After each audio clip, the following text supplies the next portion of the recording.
అరే నాకేమైపోతుందో అని వెళ్ళిపోతారు చూడు. ఆపరేషన్ థియేటర్లో పోగానే వాళ్ళ పల్స్ రేట్ పడిపోతుంది, బీపీ డౌన్ అయిపోతుంది, మొత్తం అంతా ఇట్లా చల్లగా అయిపోతారు కదా. వాళ్ళని మనం ఏం చేయగలం? మనం ఎంతో ధైర్యంగానే పోమని చెప్తాం, పోయేటప్పుడు ధైర్యంగానే పోతారు. ఆపరేషన్ థియేటర్లో ఎక్విప్మెంట్ చూసినాక భయపడి చచ్చిపోయిన వాళ్ళు కూడా చాలా మంది ఉన్నారు. లేచి పరిగెత్తుకొని బయటకు వచ్చిన వాళ్ళు కూడా ఉన్నారు. అమ్మో నాకు వద్దు, నేను ఇట్లనే ఉంటా. అట్లా surgeries are very dangerous actually. చేయించుకోవద్దనే చెప్తాను నేను కూడా. ఒక్కసారి చాలు, ఏదైనా ఒక్కటి ప్రిఫర్ చేయండి.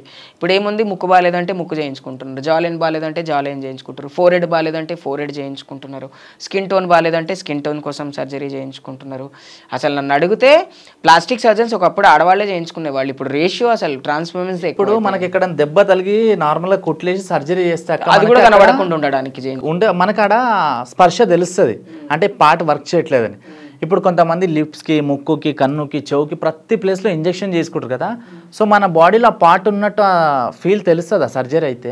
నాకు తెలిసి నేను ఇంతవరకు ప్రొఫెషనల్గా అయితే నా బాడీ మీద ఏం ఎంత సర్జరీస్ చేయించలేదు. బట్ ఒకటి ఏంటి అంటే సర్జరీస్ ఆర్ నాట్ గుడ్ అని చెప్తే నేను. బొటాక్స్ అయినా సరే ఏదైనా సరే, ఎందుకు దేవుడిచ్చిన మొహంతో మనం బ్రతకూడదా? ఇప్పుడు ఆ కాలం నుంచి ఈ కాలం వరకు 400 ఏళ్ళ నుంచి మనుషులు సర్జరీలు చేసుకుంటేనే అందంగా ఉన్నారు, ఆ సర్జరీలు చేసుకోకుండా కూడా అందంగానే ఉన్నారు. Beauty doesn't matters when you are good, your heart is good అంతే అని నేను అనుకుంటా.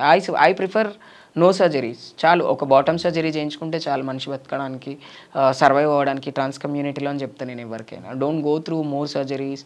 ఏదో అందంగా ఉండడం వల్ల ఎక్కువ డబ్బులు సంపాదించేస్తాం, ఎక్కువ రోగాలు కూడా వస్తాయి కదా, అంతే కదా, అట్లా ఆలోచించాలి. అక్క ఇప్పుడు ఇంత డేంజర్ సిచ్యువేషన్ జరిగింది కదా, సో మీకు చట్టం కావాలంటున్నారు కదా, సో ఎలాంటి చట్టం వస్తే బాగుంటుంది అంటే ఫస్ట్ ఆఫ్ ఆల్ మ్యారేజ్ యాక్ట్లోనే ఇంక్లూడ్ చేయండి, లేకపోతే ట్రాన్స్ మహిళలకి కొత్త చట్టం తీసుకురండి. వీళ్ళతో రిలేషన్షిప్లో ఉండాలన్నా లేకపోతే వీళ్ళని పెళ్లి చేసుకోవాలన్నా ఖచ్చితంగా ఈ చట్టాలు వర్తిస్తాయి.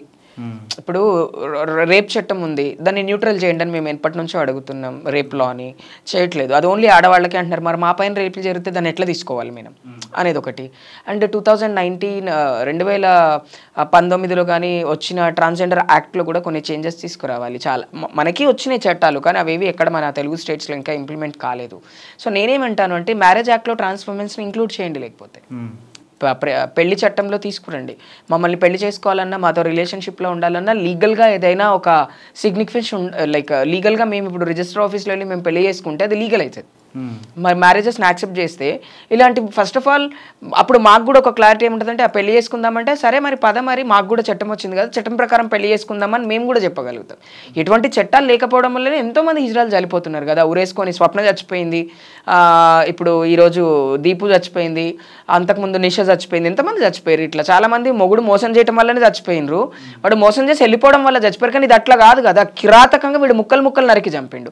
వీడిని ఇంకొకడు స్ఫూర్తిగానే తీసుకుంటాడు కదా. లాస్ట్ టైం కుక్కర్ది జరిగినట్టు హైదరాబాద్లో కుక్కర్ ఇష్యూ జరిగింది, ఒక పెళ్ళాన్ చేసినట్టు. అది అందరూ దాన్ని పాజిటివ్గా తీసుకుంటారు అనుకోని కొంతమంది నేర్చుకుంటారు. అది కూడా రీసెంట్గా కూడా లవర్స్ ఇద్దరు కలిపి డ్రమ్లో వేసి చంపారు. అట్లాంటివి ఇప్పుడు క్రైమ్ రేట్ పెరిగినప్పుడు చట్టాలు రావాలి, సేఫ్టీ మెజర్స్ తీసుకొని చట్టాలు చేయాలి, అండ్ మనం కూడా సేఫ్గా ఉండాలి.